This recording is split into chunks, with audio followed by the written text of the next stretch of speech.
মা, আজ কি কি রান্না হয়েছে? ভাত, হ্যাঁ, চাটনি আর মাংস। কই দেখাও খুলে, আমি দেখি। ওয়াও, এই যে মাংস ঝোল, ওয়াও, দারুণ। এই যে ঠিক আছে, আমাকে খেতে দিয়ে দাও, অনেক খিদে পেয়ে গেছে। আমি তাহলে স্যালাডটা বানিয়ে নিই।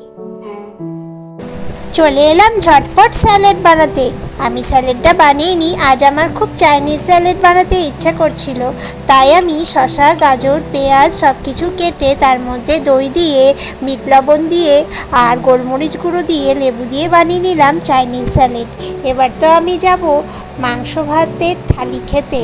তো তোমরাও চলো। মা এই যে দিচ্ছে আমাকে, আমি হাড় পিস খেতে ভালোবাসি, তার জন্য মা আমাকে বেছে এই পিসগুলো দিয়ে দিল।